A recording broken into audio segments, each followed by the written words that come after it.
Welcome back to Illusion of Gaia. We are in the Tower of Babel, and here we fought through pretty much every boss refight in the game. Through this door lies the end of the game, but first, this little wisp here wants to talk. And we're gonna go back first. And that little wisp is there, so he'll take you back up when you're ready, but this gives you a chance to go through and finish up some things you may have otherwise missed. The primary thing that I am doing is talking to the Jeweler Gem, though I real quick want to double check something. Alright, I'm back, and I was right. So somebody pointed out that I am still missing one of the 6 statues, and that I should go to the natives' village and make sure I talk to everyone. You get the final one in the Tower of Babel, like near the end of the Tower of Babel. But I talked to everybody back in the native village, nothing happened. Anyway, hey Gem. Yeah, you sure do.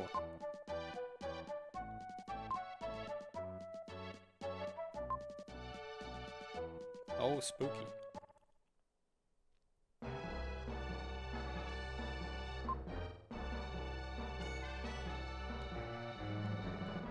Oh, I can leave.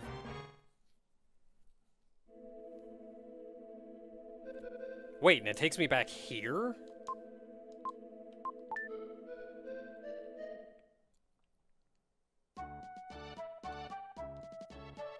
Can I just go talk to Gem again? I can. Okay, well, good to know that is there as an option. I'm sure not.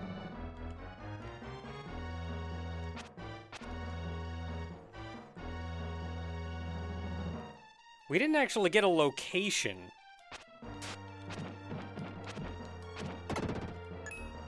But this is Gem's mansion. This is the final bonus dungeon in the game. There are plenty of enemies. They are quite difficult. The dungeon as a whole is quite difficult.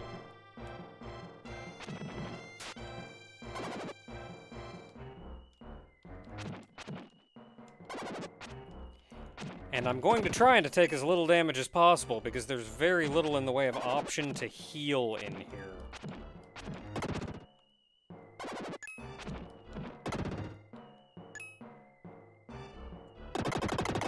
I say, having immediately been hit by something. If I backtrack to heal, I backtrack to heal.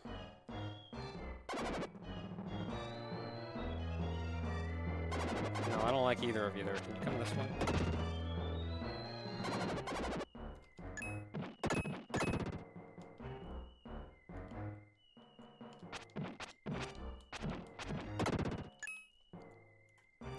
So far I'm just seeing these guys, which are doable as long as you pay attention. I don't think I can block those lasers, though.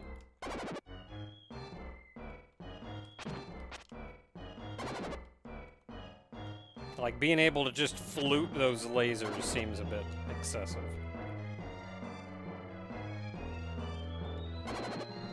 Don't actually need the jewels, the gem, the money things.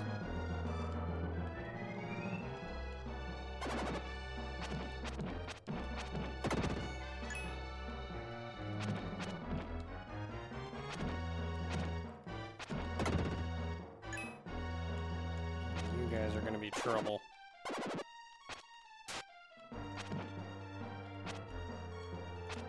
Nope, nope.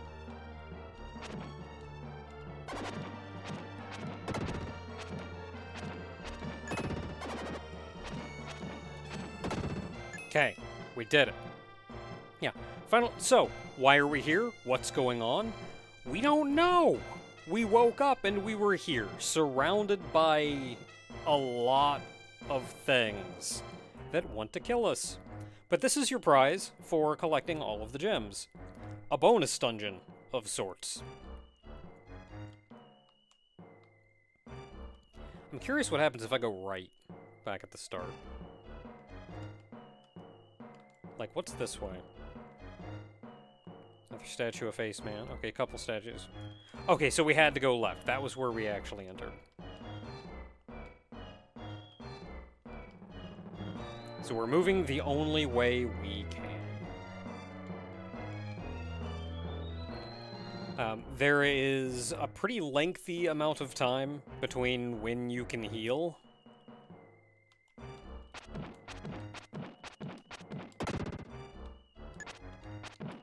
So you want to be as cautious as possible in here.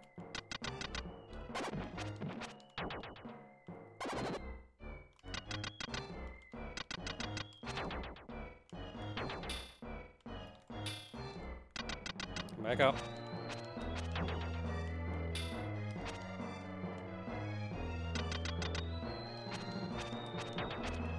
I hit you once.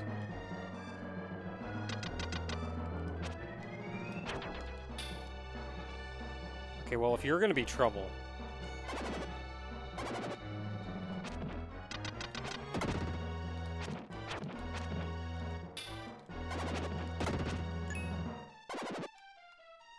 I'll have to worry about them in a minute. You do notice you do not get a stat upgrade for killing anything in here.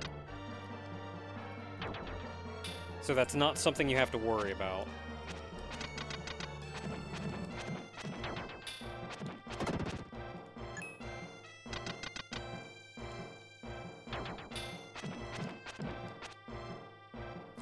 I'm not sure if you have to actually kill everything, or if you can skip things.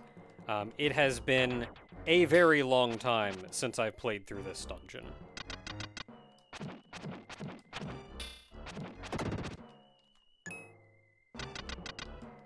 Can I go that way? I cannot. Could I go to the right? Yes, I could.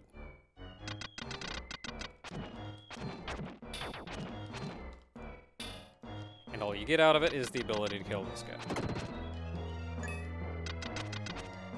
Yeah, I can't hit him.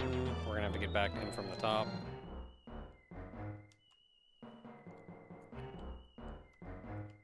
And so we have to go up the stairs in order to deal with that.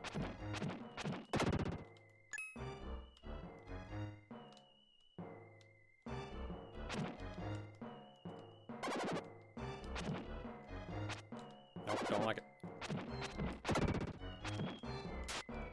Whoa, that thing's got some range on it. More range than I expected. Okay, 10 enemies left. I have no idea how many rooms are in this. I don't know how big it is. I know it's large. Oh, found her. Cool.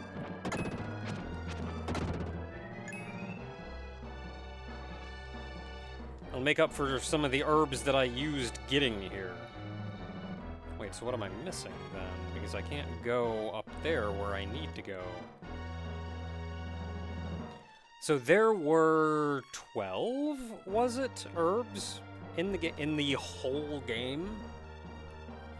And at this point, I have used 4 of them, by the looks of it. Some people were confused about why I was not using the herbs, and the primary reason for that is because it is a limited resource, or at least that's what it started as it's a limited resource. You can't just, oh, I need more herbs, let me go buy some to top myself off. It's like, no, there's 12 in the game, and you burn through those, they're gone. You have no healing at that point. So I wanted to, like, hold off and only use them when needed, and I was never really presented with a situation that I felt like it was needed for me to use one. Though I was thinking about using one against the vampires, but that fight ended up being a lot easier than I thought it was going to be. But by the end of the game, it just kind of came down to, if at all possible, I've gone 95% of this game without using any herbs. I think it would be fun to beat the whole game without using any herbs.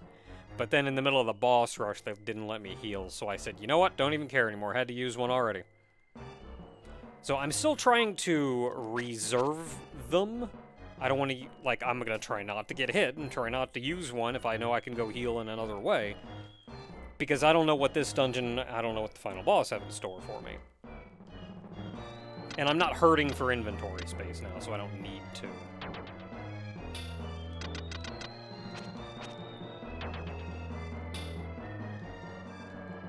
Okay, so I am missing something here. You can do that, apparently.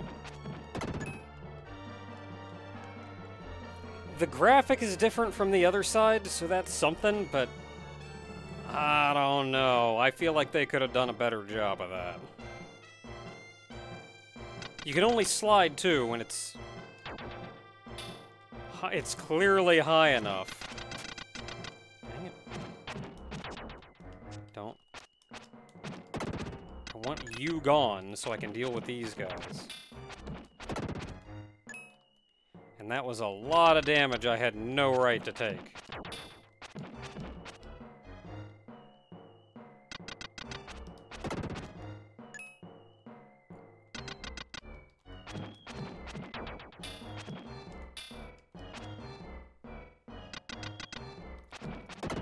I should have ran by him. I should have done, like, the kick, the slide, and just ran by him. I wonder if that would have helped, or if I just would have been over here and went, nope, a lot of guys now. I maybe could have run down here and been safe to deal with a couple things.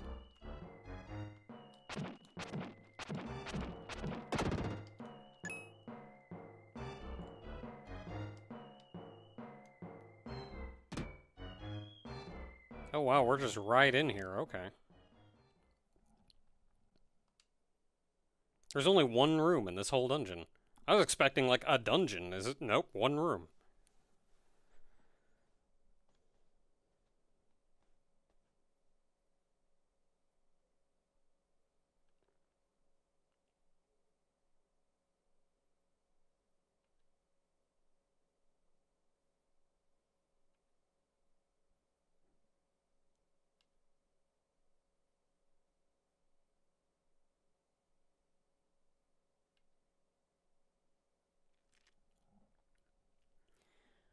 Okay, so this guy. So Illusion of Gaia actually is part of a spiritual trilogy of games. I say spiritual because they're not like, yeah, this happened, and then this happened, and then this happened.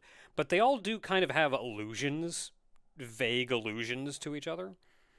And the two other games are Terranigma and Soul Blazer. This guy is the first boss of Soul Blazer.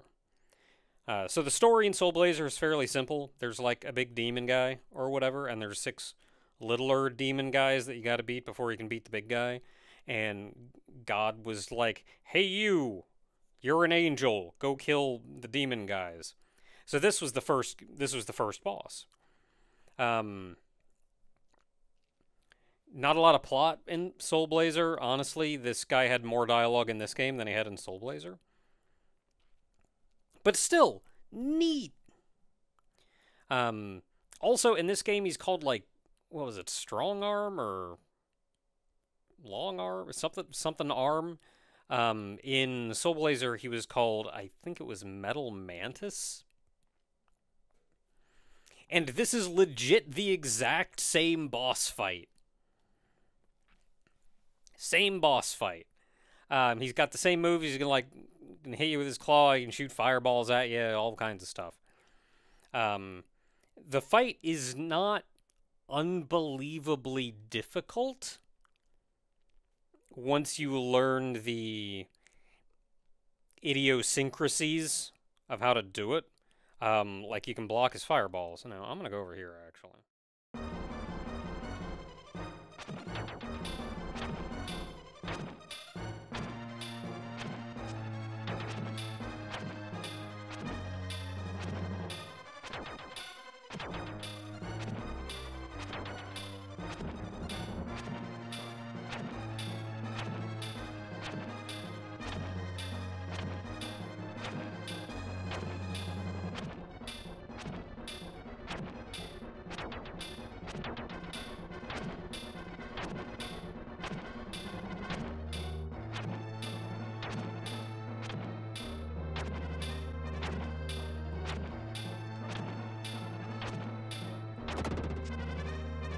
there you go.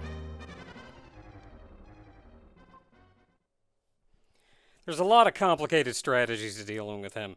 What I just did was actually not an easy strategy.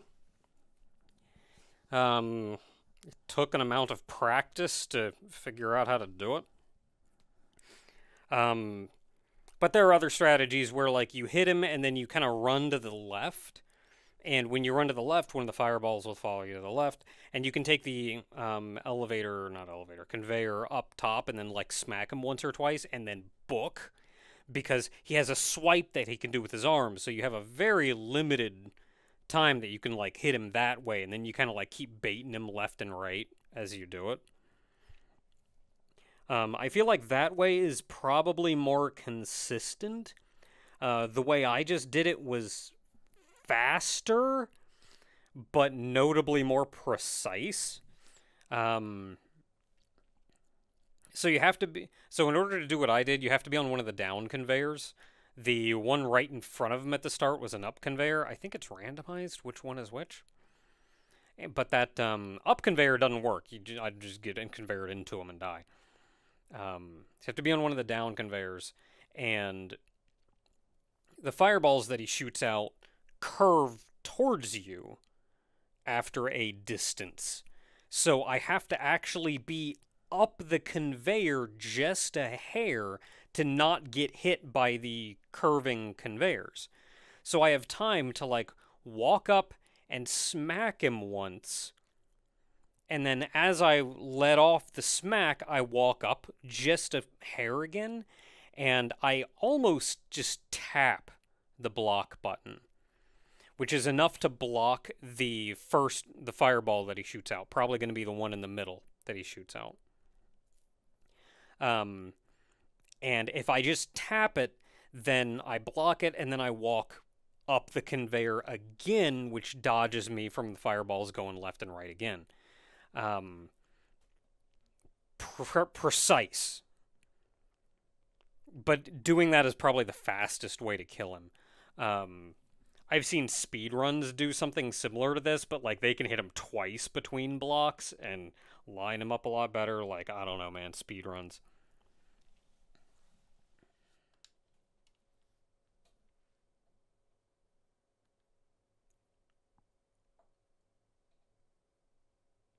Oh yeah, also he has 40 HP and you do 1 damage to him. So, you're in for the long haul. I didn't even have to use a healing thing. I was prepped to just plow through those, but here we are.